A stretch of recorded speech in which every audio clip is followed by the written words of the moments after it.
Adam. Okay, people.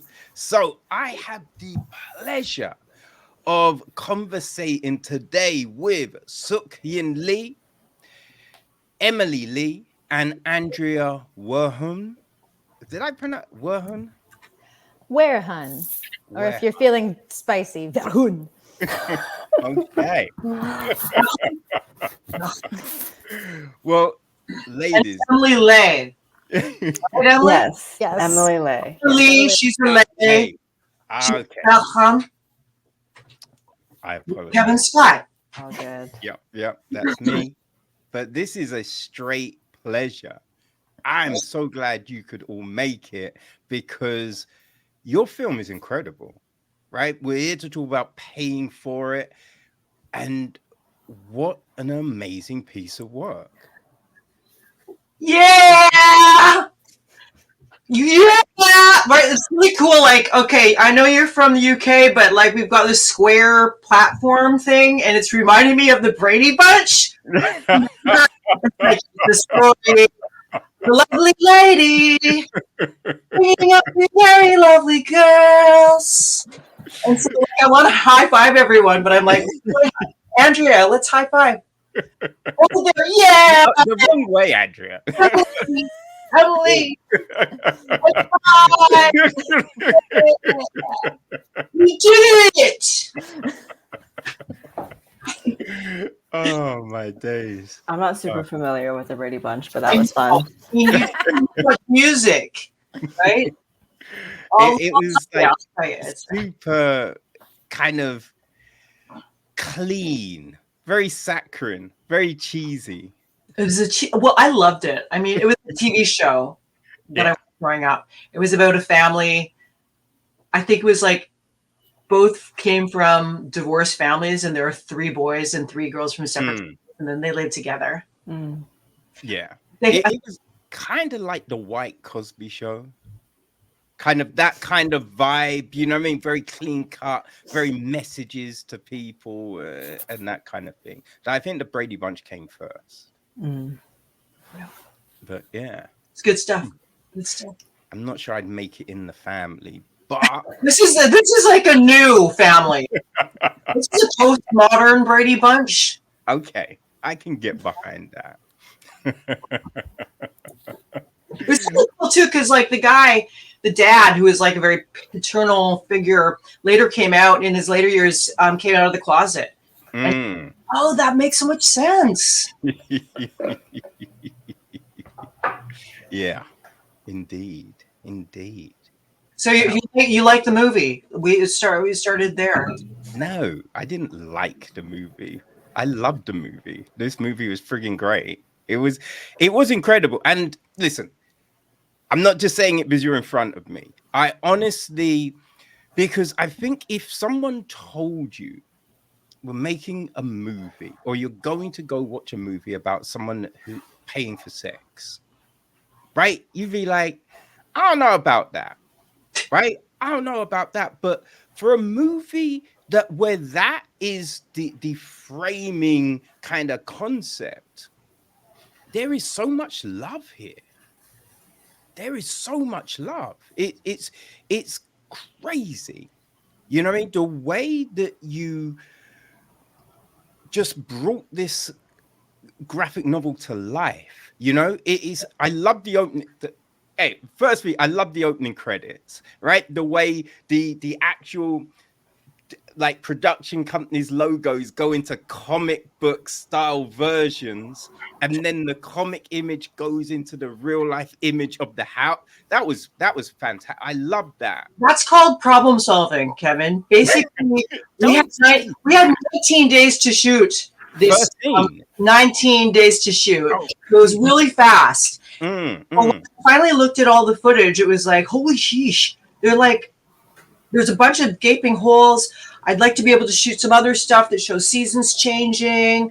I'd like to know a bit more about Chester at the beginning, because what we did have, it was kind of, there was a conundrum, like whose story is it? Is it Sonny's or Chester's?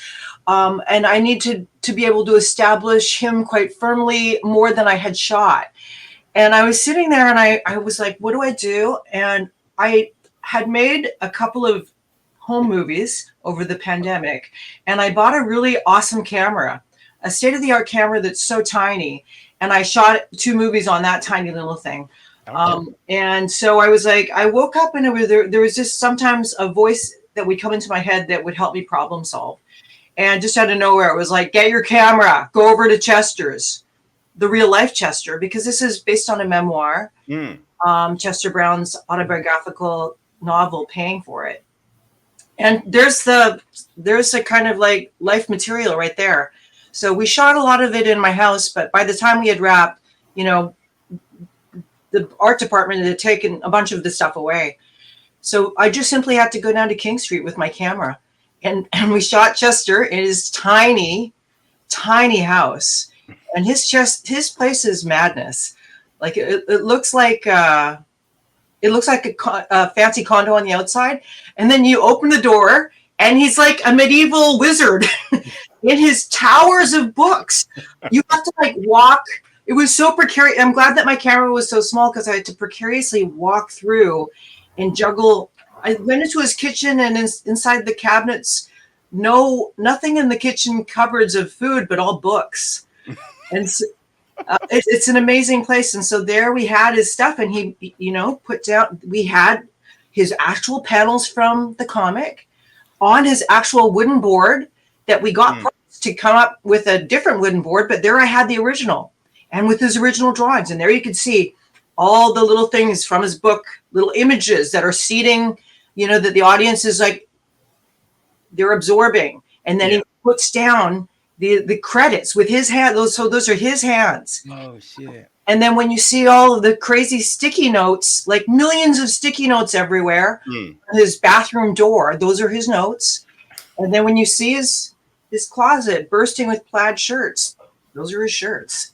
So he's not only has a cameo, but also he does a lot of the credit scenes. And then I went over to his place and shot a bunch of scenes. Oh man. Open credits.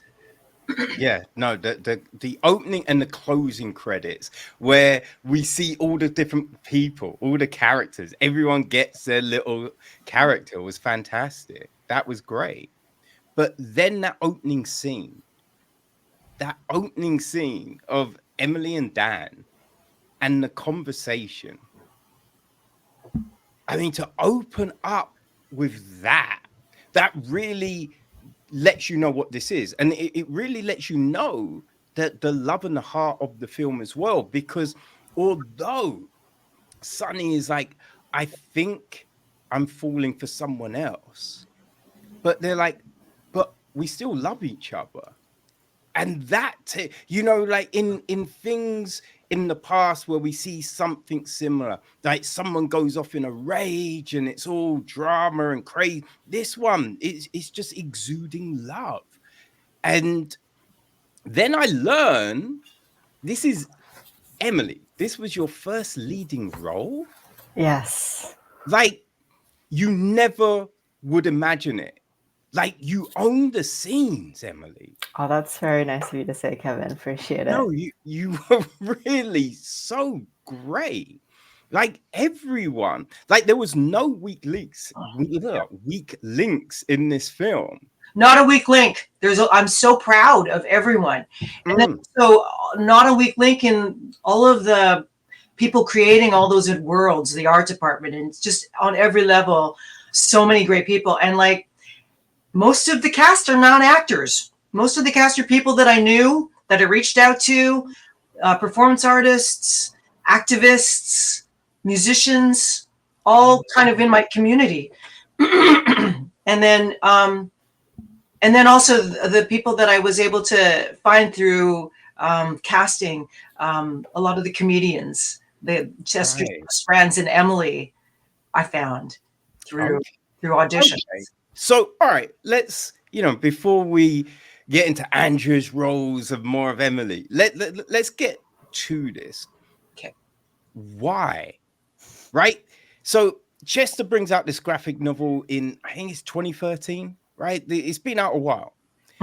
So what prompted you to be like, yo, let's bring it to the big screen? Let's revisit this piece of work. Well, I mean, so when it came out, I thought it was brilliant. Chester's like the best storyteller, one of the best in the world. And he's just amazing. And when that came out, I was just like, wow, it was, I mean, it's mostly, it's the memoir, but also it's a political tract. It's a political treatise for the decriminalization of consensual sex work. And to me, it spoke to human rights. It spoke about all kinds of rights, POC rights, every kind of right that you can imagine. It seemed very relevant to me. And I love what he was doing there. And so I asked him if I could turn it into a movie. And because we're very close, he was like, he had very many good filmmakers asking him, but he didn't want to really turn it into something, you could have very easily gone a kind of Judd Apatow way, like kind of guy humor, or sort of well, I mean, we've had like Zach and I love the film, Zach and Miri Make a Porno, right? That kind of thing, which was funny, but I think it would have taken away what this is. Yeah. So I said, can I do it? And he said yes. And I think he said yes because he trusted me. We're best friends, and he would be able to go. I could pass things through him to see how it sits. And I it became clear to me that it was challenging. I thought it was going to be so easy. There's the storyboard, his comic book. But no, I mean, it's not. I mean, his original graphic novel is very myopically from his perspective because he was trying to protect the privacy of all of the sex workers that he had visited, as well as the people in his life, his friends, including myself. He was very spare and didn't reveal very much. So it's really from his space. And I think writers have a different it's a different practice. So they can go and meander all kinds of ways down many tunnels without tying things up. And movies are different. We're kind of beholden to a 3-act structure. It's quite different.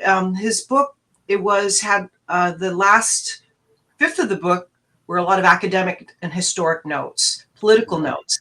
Those were very fundamental and important, but I had to figure out how to tie those within an action. So it really, really took a long time to figure out how to do it. I went through very, very many drafts. I went through years of putting it away because it was so frustrating. Because I couldn't unlock it. Yeah. And Chester was very private about everything. So he wouldn't divulge the details. So it would be a combination of research, talking with people, using my imagination. And then it was when I realized that when I saw that he had visited a sex worker on my birthday, I was like, oh my God, right. We were living together as all this transpired. We were a couple whose love life, our sex life had started to diminish after many years. And I was kind of going one way with a really extroverted job on television, rock and roll VJ. And he was very a shy cartoonist. So very different styles. And, it was inconceivable that we would break up. So we just continued to live together. And I thought, okay, this is interesting. We'll just, instead of just being from his point of view, let's open the canvas up. I'll show what it was kind of like on my end too, while he was doing his thing and me, and then how we came together. And yeah, Chester was like, all right, you can try that. And I think that was the key to unlocking it. And then speaking over the years, with many people, including Andrea, getting insight into this world and allowing that to percolate and not ever rushing it. So quite literally, it took years to get on the page. So it wasn't like revisiting it now. Now is when it finally is ripe enough to be able to like manifest in the world as a movie. Yeah. Right. And with, the nature of the film, right? There's a lot of intimacy in the film, a lot of rawness in the film. Was there a worry about showing that?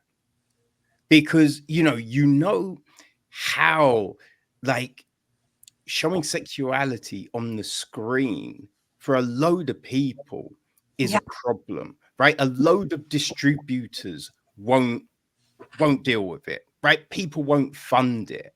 right? Platforms won't screen it. So was there any hesitance because of that? No. I knew that I took a cue from Chester's graphic novel. He does a lot of things in wide shots. Oftentimes the scene begins across the room and you see two people on a bed from across the room. So we're never in the covers. It's never intended to titillate. It's a different kind of thing. It's very naturalistic. Yeah. And I had much experience working in a movie called Short Bus as an actor, where it was explicit sex, but also a narrative about human relations. And so I knew that it was going to be very matter of fact. We're never going close to people's parts and stuff like that. And it was really about, just kind of, much more naturalistic and kind of covered in wide shots. So I felt that I was more interested in the relationships. And I don't know what, Emily, what do you think in terms of like, did it make you nervous about like before coming into it, before knowing, or what was your process like? The intimacy is tricky. I think like there are styles and a pendulum that swings back and forth as far as an audience's appetite for explicit imagery on screen, and I think at one time it would have been shocking to see the type of nudity and intimacy that we see in Paying for It. But I think today we live in a time where pornography is so accessible that the human body isn't exactly like terribly shocking. And I'm not sure how much that level of intimacy actually impacts funding or screening or I don't know what the appetites are for anything super hardcore in filmmaking because of its relative accessibility. We just press a couple buttons and we could look at porn any day, anytime. So I think what Paying for It offers more than its depiction of physical intimacy is a more emotional intimacy that is revealing on the screen in a way that perhaps hasn't been seen before. And I think that's quite a gift to cinema. It's so interesting. I had been watching Leos Carax's first film and some Taiwanese new wave from the 80s. And I knew that we had very little budget and I couldn't do a lot of coverage. And every time you do a new setup, it exhausts the actors. And on a subconscious level, you're kind of cutting away from the action. And I saw one incredible scene in this one film that if you can just stay close with people and what they're talking about and their relationship is riveting, there's nothing like it. You can't turn away from it. There's one scene that Andrea and Dan do, and it's just kind of like head and shoulders. It's after they've been intimate for the first time, and they're just talking about stuff. No, that's I love that scene because it's just like, was it, Dan says, he's something like, I forgot what it feels like to snuggle. It's such a gret scene. And they did that scene, and I was so pleased. Like watching that scene, you can't throw $1 billion at that scene to make it better. But you have two people engaged and listening to each other, being very real, and my heart is moved. And so I devised this thing so that knowing there'd be very little coverage because we didn't have much time. And when I saw this, I was like, my brain is, oh my God, what a gift it was to see those two so great together. We didn't have much time and we didn't have much space for coverage. It was a tiny room. And it was a long scene. It's a long scene. Not only do you have to remember all that stuff, but you have to gauge and pick up. So there's like brilliance going on in the performances, real magic there. And I'm thinking about like a few things. there's one scene, because I wanted it to be like, in my experience, sex it's in my body, and it's also in my mind, and it's in desire is like, I've had the most hot and heavy times with just me walking around the apartment, listening to a song, listening to Air, 10,000 Hertz Legend, and like, being with myself. So I was like, that's important, not just to see people, in bodies. And so there was Dan and Chester and I would hang out. Dan wanted to know what Chester was like. So we would talk, and I shared stuff and Chester shared stuff. And one thing that I know about Chester, which is very interesting, is that oftentimes when he's having a fantasy, he is a woman. Like, he manifests himself. He imagines that he's a woman. And then Dan was like, I do that too. And it was like, oh, wow, that is freaking excellent.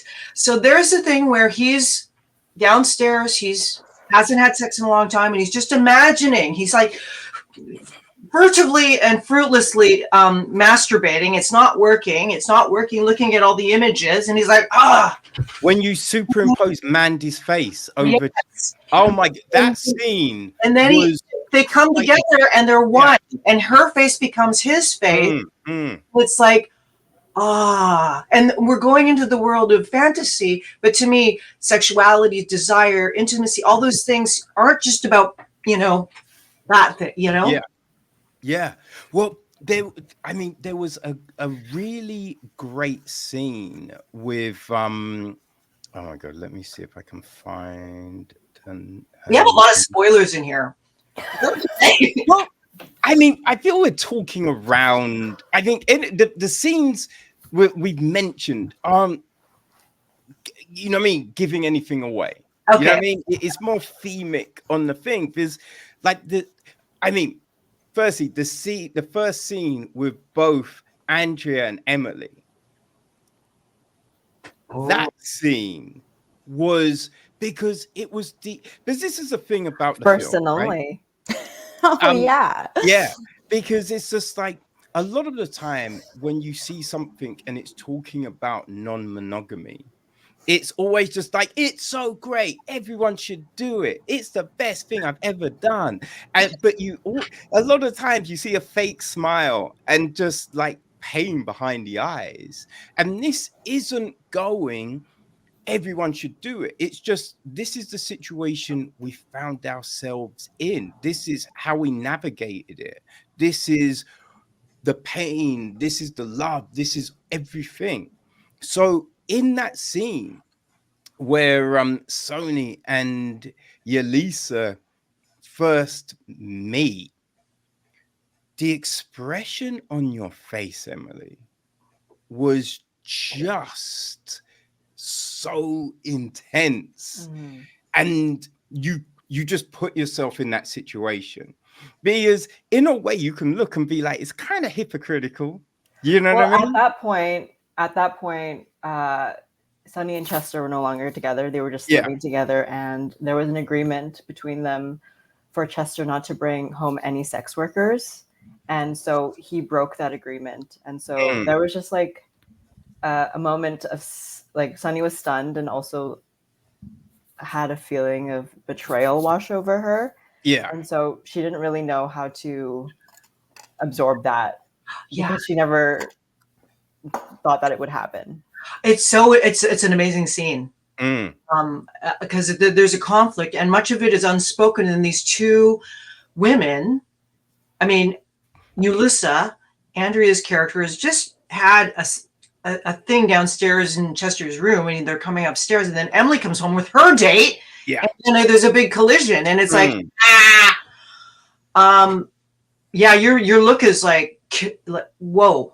That's a really intense look, and yes, it's a quiet look, but what I love is that your character, Yulissa, second nature, is just like, hey, how are you? Like, just an ally right away. You can see Emily kind of looking at, or Yulissa, up and down. Like, there's a kind of female kind of minutiae that is going there, and she's not quite sure, and she's looking over there, looking. You can see them sussing each other out, and then boom, they both awkward situation, but Sunny can still recognize Yulissa as a sexy, beautiful woman. Mm-hmm. Well, she's also recognizing her as a prostitute, right? That's part of the like shock of what's happening here. Is like because that's not a woman who's there for free. Yeah. Sunny knows. I remember when Chester told me, you know, I'm trying to be Miss Progressive. Like, I'm so cool. I swing. I'm doing all this cool stuff. And it's like, he tells me, I'm like, what? I was like, jealous. I was afraid of losing him. A lot of stuff. But then I had to like put all this like, hey, I'm cool. It's all cool. And I was ignorant about a lot of stuff. I did say, please don't bring them around, you know. And he was like, okay. And it was only through living it and learning and outgrowing some of my ignorance that I came to a better understanding, you know. And so I think Chester is he's a very loving person. We just hang out yesterday. So fun. We were working on the poster ideas for the movie. Exciting. That was so cool. And he's just super logical, super lovely, generous. He's a longtime collaborator of Andrea's too. He's worked with Andrea on her movies as an actor. Right. Did he do the cover for Modern Whore? He did the poster for the Modern Whore short film, which he also starred in as one of my clients. Right. Yeah. It's a great scene. Oh man, it is funny how everything is connected. And I love the way you did that with the film, right? Using locations from the time, the music. Like when I heard Ghetto Concept, that song, I have not heard this in ages. Oh my God.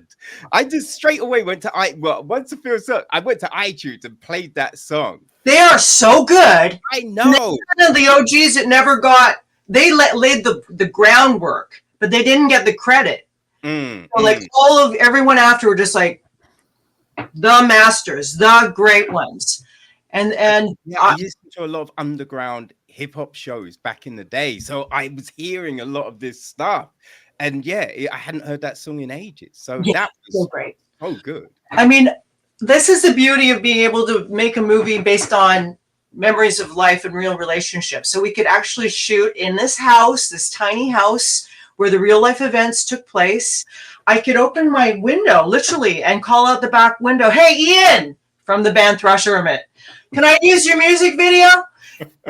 All the places are real places in my neighborhood, businesses in Kensington Market, and also relationships. So Andrea and my relationship, her relationship to Chester. I scored the film with Dylan, who is my partner. So many minutiae of relationships. It's an entire community that build this, and that's why it's so very special. Oh, for sure. That's where there's actual love. But that's the thing, though. It all like shines through. I think that's the great thing about the film. It all shines through, and you can see it. And I think it's what sets you apart from a lot of other things that try and look at, sex work or, non-monogamy and just all of these different things. Like this is a film, as I said, that has all of these emotions, right? Even there's a scene, right, when Chester's with Anna and she's just like, so good. It's so bad with the clients with the big dicks. I so wish everyone was like you. But the thing is, it wasn't said in a hateful way. No, that's the thing. It was said in this loving kind of way, and you don't see it any other way. You don't see it as a burn, as a diss, as you know what I mean. And that's incredible that we have all of these little moments that really define this era, define this relationship between Sunny and Chester. Yeah. Yeah, I was just hanging out with Hannia 2 days ago. She's a political activist, and she was like doing some stuff for the Chinatown. They're trying to get affordable housing in Chinatown, which is the next neighborhood over. So she's very righteous in so many ways. And again, a non-actor that I knew that I wanted to work with. And she just stunned me in her scenes. So good. So beautiful. We're talking about like, I was thinking about nakedness. And so the only full frontal nakedness in the movie is Dan Beirne, who plays Chester. Yeah. And it's not, in the throes of having, looking hot or anything. It's like he's just matter-of-factly walking across his bedroom to pick up a comic from the shelf.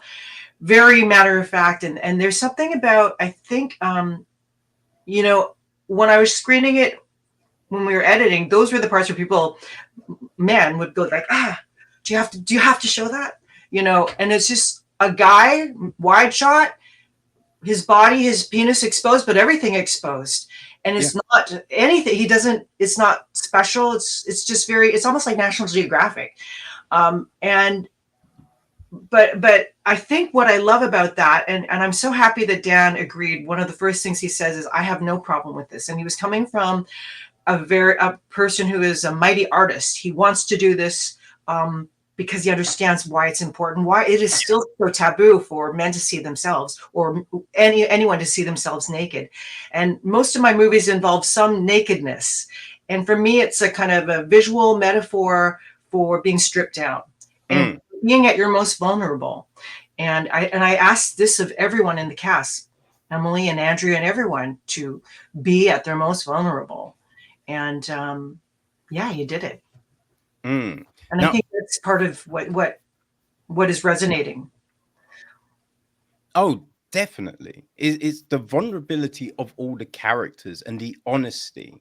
And as I said, like it's facial expressions, it's body language, because you believe everything, right? You believe the conversations, you believe the rawness, you believe the hurt, the pain, the love.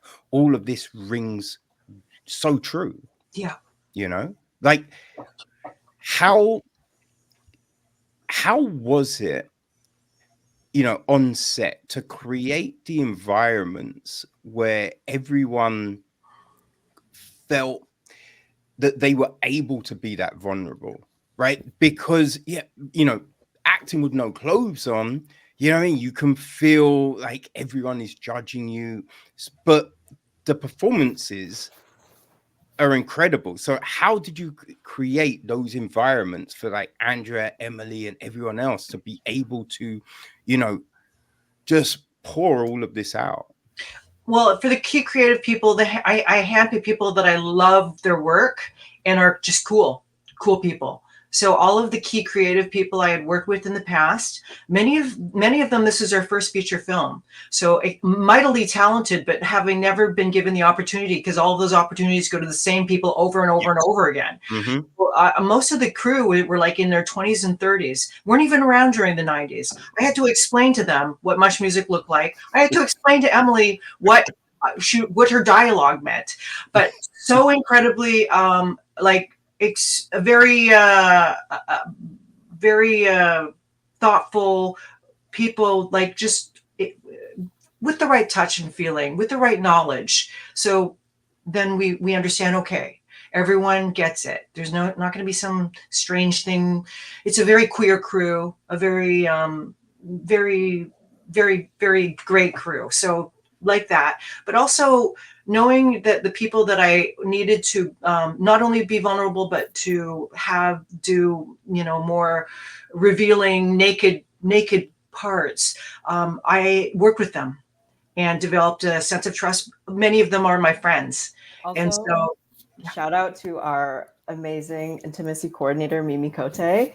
Yes. Shout out. We had rehearsal with her and our scene partners leading up to the days on set, and that was really helpful. And also Dan really made sure that everyone was comfortable and was an advocate for boundaries, so that was amazing too. Like everyone made Like, it was very important for us to feel comfortable and that we were being respected. So I think that really helped the atmosphere and everyone feeling good doing what they did. Totally agree. And just to echo, like, Mimi Cote, our intimacy coordinator, like, really was amazing. Yeah. Yeah, and she's like a Cirque du Soleil performer. So she really, really loves to get in, like, is very robust. And then also has like a sense of like, okay, what looks good? She's like, you know, suggesting body spaces and stuff. You know, that's very different. Like when I did Short Bus, we did not have intimacy coordinators. And so and even my last movie from 2018 that was quite explicit as well, we did not have intimacy coordinators. So it's a new thing. So it's like how to navigate and make sure that the actors feel that they have their needs and wants and expressed and have somebody in their corner and like be able to express themselves there. And yeah, I think that it was very great to have all those parts. And also just like, yeah, working with people on a lot of the people who were having to do more explicit scenes, many of them were not actors. And so I really had to lean into friendships and also coming over to my place. Chester and I would read scenes with them because many of them had never acted before. So working through the scenes with them. And I think there was just a level of trust built with Chester and I to allow them to kind of come to the fore.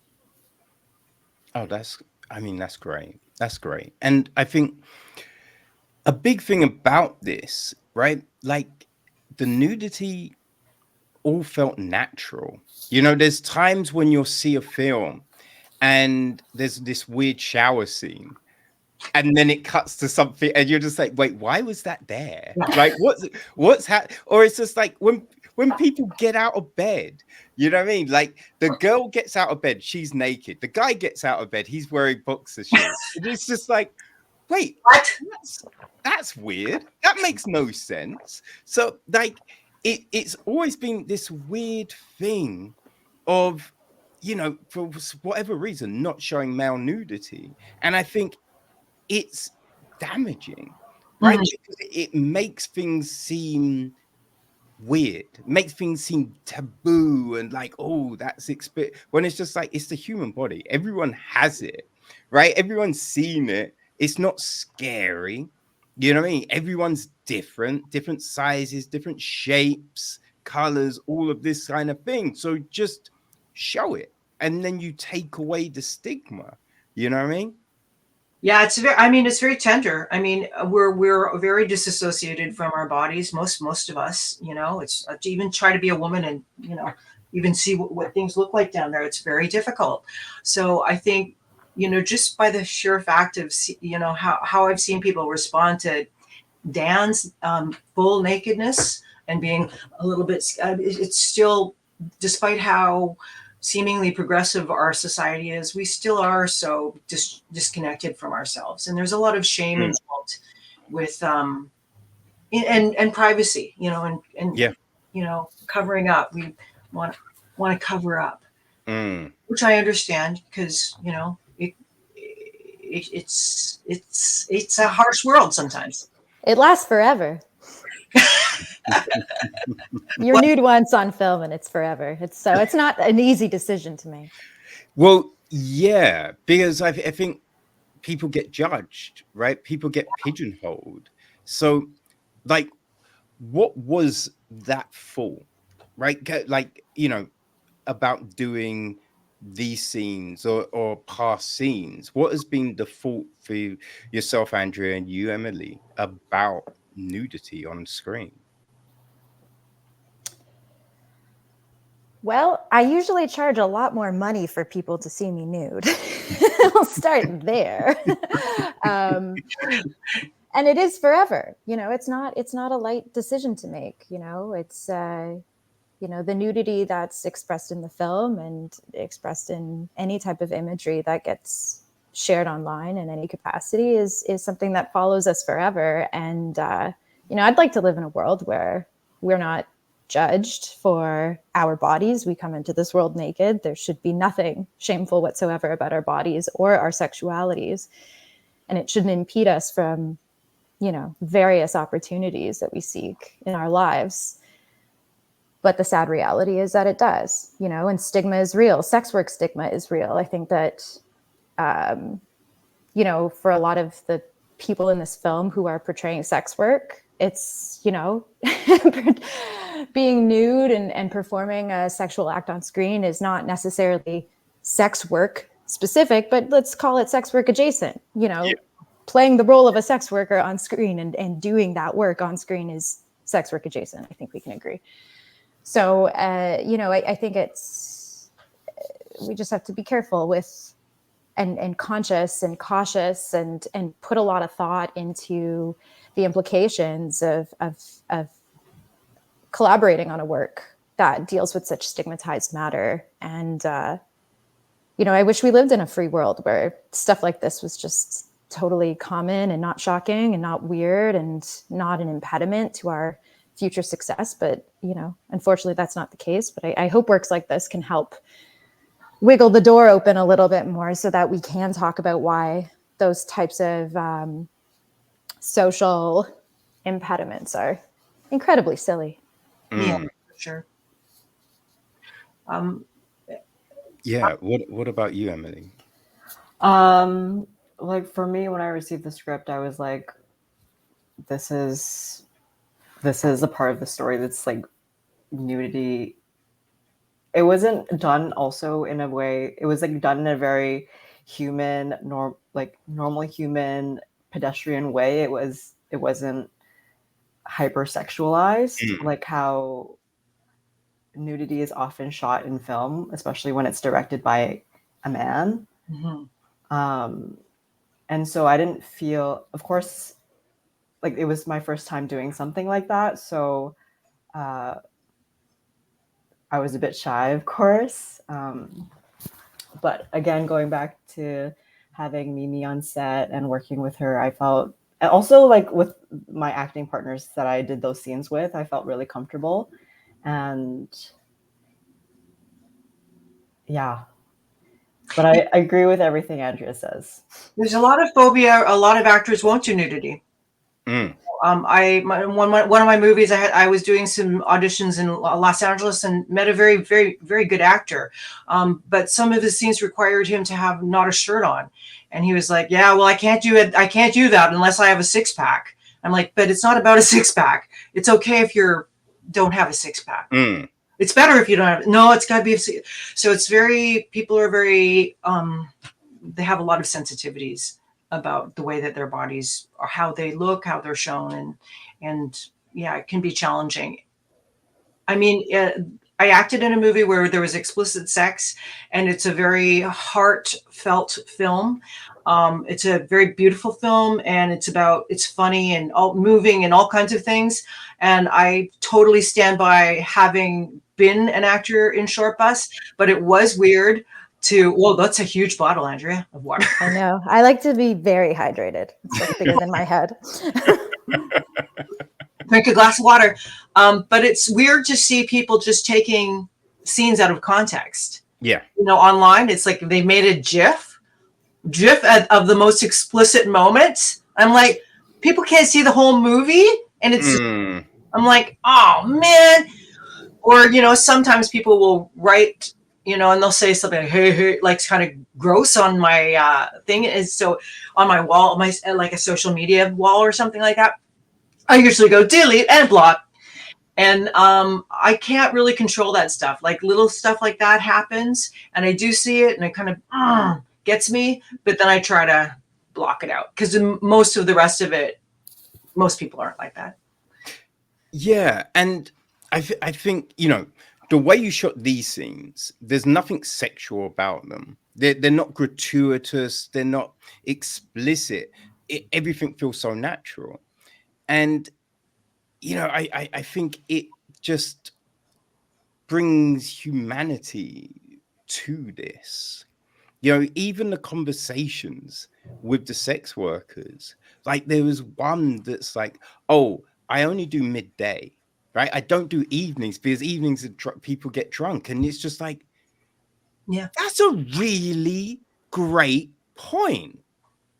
that makes so much sense. Yeah. Right. And the way everyone's talking about it and like, oh, this is what I'm doing, this is why, blah, blah, blah. And you're just like, yeah, this, you know, this is interesting. Yeah, you don't think about the work involved. In fact, we were shooting at a real space, and they were very great in terms of generous with their space and closed up shop for the day. All the workers could have a day off. But as we locked up that particular location, they were noticing that in the morning, it was mostly all men came. In the morning, it was nerdy guys, and then afternoon business guys, nighttime drunk guys. It's oftentimes the case. I found that it was very helpful to have some of the actors be able to help me with insight into their scenes. There were a few scenes where the actors were like, no, I would never wear this. This is, so there were a couple of wardrobe adjustments, and thank goodness it was like being able to hear from people and adjust so that it felt more authentic. Yeah, no, it you know what I mean, screams authenticity as you watch it. You know, just that the relationships, right? Like Moda Dog, just all of these different moments and things, right? That was just the port scene towards the end was so touching. Like just, and I love the way as we get towards the end of the film, we're getting into the graphic novel, like the creation of the graphic novel. So it's like this circle. Yeah, it kind of folds into it.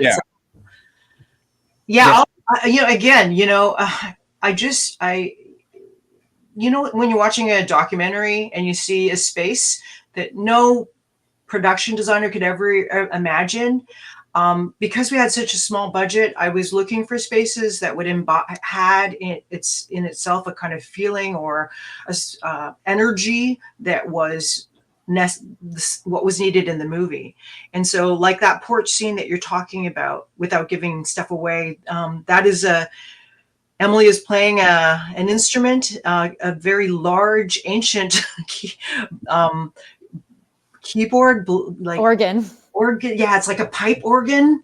And literally we found that abandoned. Dylan and I found that abandoned in the street during the lockdown, and just like dragged it home and like lifted it up. And sometimes he plays out there, and so all of these little details and accoutrements, these details around us, are artifacts from life. Oh man, that is, so interesting. It is, because it's not a documentary. It's definitely a work of fiction, but it's sort of a work of autofiction, or as my friend says, a double active portraiture. Man, it's great. I loved it. Like, you're having your world premiere at TIFF. How does that feel? I mean, I'm shocked as a filmmaker. I mean, it's really tough to get into festivals. And I've had my hopes really high and had them dashed way too many times, that for this movie, I was like, I'm not going to hope anymore. Hope is for the birds. No way. No more hope. Forget the hope. Just sit down. And my thing was like, make a movie and make it the best that I can. And that's what my agreement is. And so that's what I did. And so I thought, I'll just let the producers figure out where the home is for this movie. But I'll deliver the best movie that I can. And so when they told us that it was in TIFF, I was like thrilled. And I think it's in a program that's very prestigious. It's called the Platform Program. Yeah. And it's the competition program. I think there's a cash prize, and it features, I think, just 10 films all through the world. And ours is the one Canadian. So I got to toot the horn for all of us. Woo! It's so cool too, because it's like the Bad News Bears. Like, we didn't think this is going to happen. We're just like artists making stuff. So, and on this tiny budget, I remember Andrea, you're like, how much do you want to pay me? Oh my God, that's terrible. I'm like, yeah, we're all getting, I don't even know if I'm going to get paid, but yeah, like so it was really, really a labor of love. Labor is something. Labor is something. But I think that speaks to you, though. You know what I mean? Because the fact that you were able to get all of these people to work with you, Sook-Yin, you know what I mean? Even though the budget was very small, you got all of these people to work for you, right? To do these scenes that they may not have thought about ever doing. Yeah. I mean, that is something. Yeah. So amazing. And I feel so grateful to have incredible collaborators. And I think there was something in the script. I think that resonated for people. I know as an actor, I see very few scripts that I would want to be in. So I think a lot of people were like, I get that. And then some friends were just like, good to go. They're collaborators on a total kind of basic street level with me, and for years. And as artists, for good or for bad, we're used to not, or I'm used to not getting paid well. And so but I am excited about like throwing a lot of passion and excitement into trying to create something neat.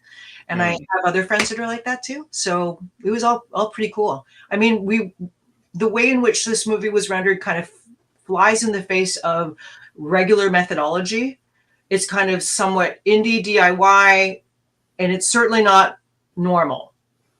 Like usually you have a locations person looking around. In this case, I had to it was like friends nearby and stuff like that, and using spaces. So highly unconventional methodology. But my producers are like, hey, cool. All right, let's go. Well, if it works, it works, right? And sometimes when you fly in the face of convention, that's where you find the greatness, not going by those set out rules, just doing it, finding that way to navigate and get it done. I think as artists, we understand this innately. We are problem solvers. And so we do this. Like I was literally building dioramas, like miniatures for the exterior scene of they're walking out of the cinema. Right. I basically made this sort of cinema space, like with the poster and stuff. It's tiny. So it was like working models, like making a Godzilla movie or something, and then packaging that and then putting it on a wall across the street and then shooting it in the middle of winter with Dylan holding the umbrella, making sure that snow didn't go in front of the camera. Oh man. What was it like working with Joanne Sarazen? Yeah, Joanne Sarazen. So, I had been working on the movie for quite some time, and it was taking shape and it was malformed, and sometimes it had 2 heads and 3 limbs. And so trying to go through that. And then Joanne came aboard, and Joanne has a mighty understanding of kind of like more structural elements in terms of 3-act structure and a more sort of mainstream kind of feeling of how things can go. So she was able to take her outside eye and apply it to the script and go, okay, this part up, beef it up here, bring it down here, cut this way. So she was very good in terms of form. And there were a couple of things that were very key that she contributed. At that point, I was starting to add more and more of my life to the script, and it was good to have Joanne to bounce stuff off. I ended up not in the final thing, I only used maybe about 40% of the material that follows Sunny's character, because it was too much. It was like too much it wasn't contributing to the movie. It was sort of almost like 2 polar stories. So it was very clear to me that I had to like kind of get rid of that. But Joanne was helping draw that stuff out. But then I ended up cutting a lot of the stuff out.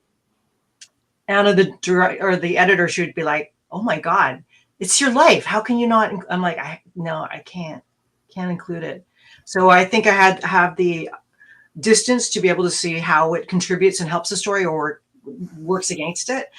And then there are some things where she didn't quite have the tone right for the characters and details. And Chester like very specific. Like I think there was a kind of more popularized style of writing for characters where they're quite glib and sarcastic. And so suddenly Chester was sarcastic, and it was like, oh my God, that's so not him.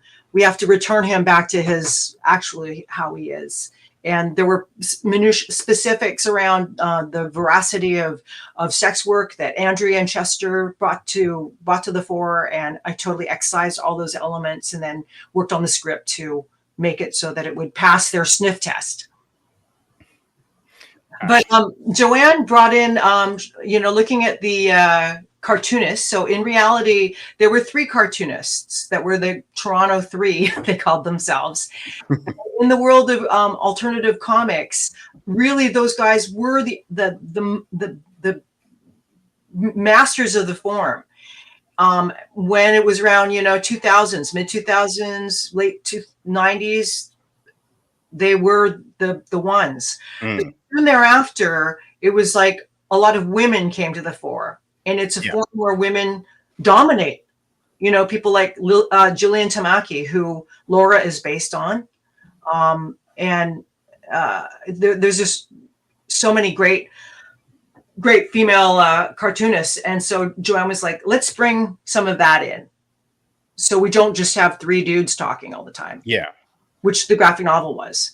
Right. And we're looking at also where Emily works, Much Music. And we see an arc to her story and the environment. We see how it goes from alternative culture to corporate culture and manufactured boy bands. And then we see the trajectory of alternative comics starting to become like superhero comics. So there's a kind of world in which these people are living in is also changing in a kind of which corporate felt so real, because growing up in those times, that's what we saw, right? Remember, like MTV went from all of these great videos to then this other thing that what is this nonsense, so I think all of those things, and you being the sole Canadian film at TIFF on that program just makes so much sense, because the music involved, all Canadian, right? Just the different locations that you're using that are real, and just all of this, it just breathes. Well, we know this stuff, and it's a very precious time in our collective history. And like Toronto is disappearing. We found spaces that are still intact from this era, and they're precious. And they're not fancy, and there's no CN Tower, and it's not touristy. It's like the real thing. Yeah. And Andrea grew up watching me on TV. Do you remember that funny thing you said? You're like, who is that? And like something like I was walking down the street or something. That anecdote where I was holding something or something. Yeah, I was probably like 10 years old. I was across the street from the Much Music building, and I saw you holding a door over your head and walking the perimeter of the building. I was like, whoa, that's the lady from the TV. She's cool. I mean, now we're in a movie. It's so cool. That was Much Music. It was like a street corner where we opened the windows and the kids hung out with us. And I wasn't scripted. I just like asked for a camera to do a slow zoom into my armpit, or fill the time with endless silly stuff, and then interview bands that would play. So that was kind of a different era. And so I think even for Emily and like a lot of the crew that weren't around during Much Music, I think when they talk about it, they think about like Charlotte, our line producer, is like, she really has like a lot of romance about thinking about that era, even though she was a toddler at the time. But I think there's something very special about that time, especially given where we're at right now. And I think there's just so much conflict in the world, and it's really quite treacherous to navigate. It's so difficult that this movie is in some ways kind of a balm to all of that turbulence. Yeah, it brings the human component to so much stuff, and just relationships, right? Just showing these different types, these different sizes of relationships. And it's funny because Chester's like, you know, he's not about romantic relationships, but you look at him, he's very romantic. Yeah, very unusual way. That's the thing, because he cared about all of these people. You know what I mean? So it's just like, if that's not a romantic relationship, I don't know, right? Because the energy you're bringing to it, you're not calling it that, but you're caring about these people. So that's romantic. You know what I mean? So it's just, yeah, like the film just brings so much to the fore, and it's great because I'm sure it's going to birth so many conversations. I really hope so. Oh, I think it will. And also just the cast, like Emily, Andrea, Dan, everyone, this is such a showcase for your talents. Yeah. You know what I mean? Like, and yourself, Sook. Like, people are going to want you to direct, right? You know what I mean? Like, I know you're doing things. Right? She's got one on the burner right now. See. Who, me? Yeah.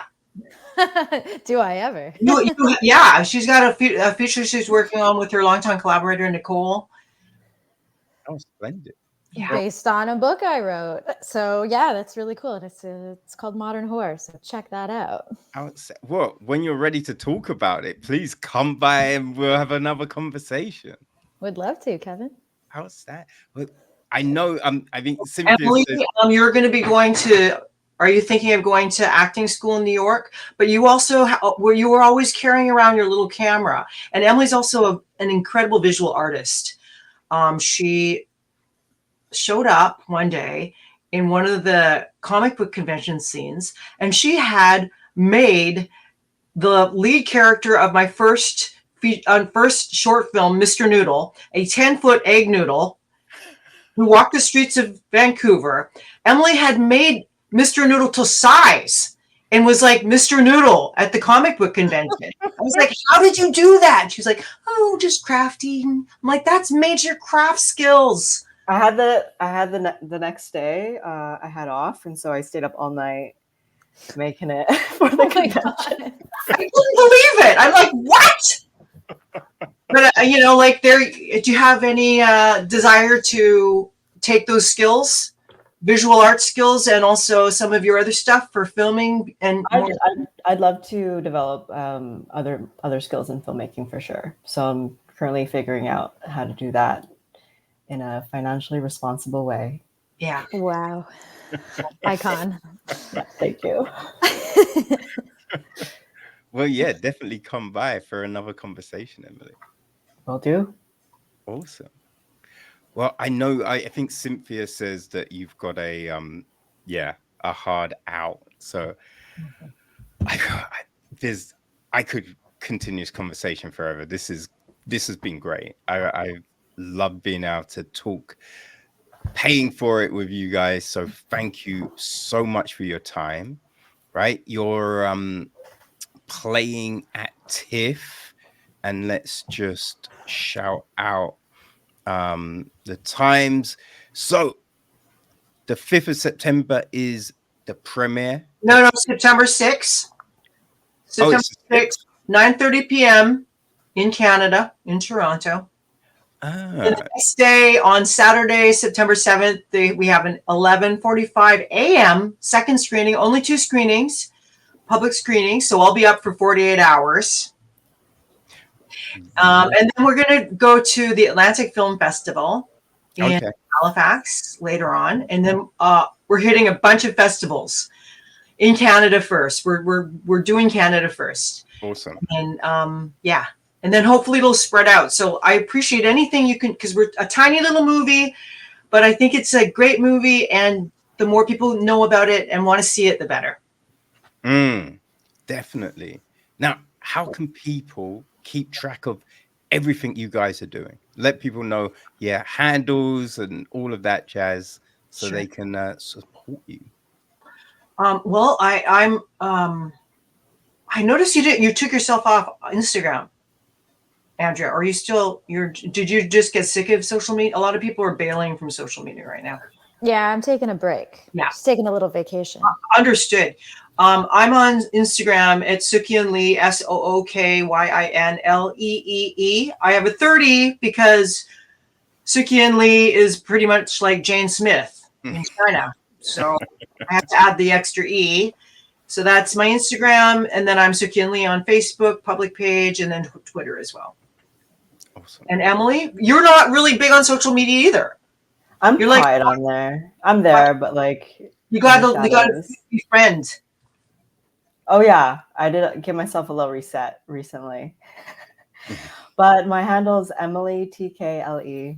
You can find me there. And also we have a Paying For It Film Instagram page at Paying For It Film. And that's where you can find all the updates, but also on Sook-Yin's page. Yeah.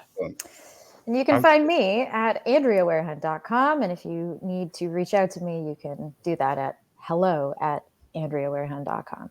That's the old school way. Website. Email me, baby. Awesome. Well, people, all the links will be on the website. So make sure you go follow these guys and keep track, because if Paying For It is showing near you, you need to take your ass to that cinema and go watch, because it will transform your lives. Kevin, do you have any contacts like in Europe? Because we got to get it over there. I mean, you're in the UK right now. Yeah. We got Canada covered. Whatever you can do. I will have a think. Right? There's people I know, but like have kind of genre stuff. So like I don't think this will fit into a sci-fi film festival, but I will definitely have a think. And you know what I mean? I'm gonna be definitely recommending this to everyone I know. So awesome. Yeah, if I know someone who needs a film for a festival, I will definitely recommend you guys. Mm-hmm. Thank you. Thank you, Kevin. No, I appreciate your time. I appreciate you letting me see the film. Thank you for having us. I don't have a glass. I feel left out. Oh. My man. Okay. Well, cheers. Drink a glass of water. Stay hydrated.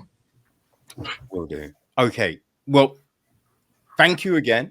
And your next projects, whatever they may be, short, long form, documentaries, books, anything, please come by for another conversation, because this was fantastic. Oh, thanks so much, Kevin. Thank you, Kevin. Thanks, Emily. Thanks, Andrea. Thank you. Okay. And enjoy the rest of your evening. Yeah.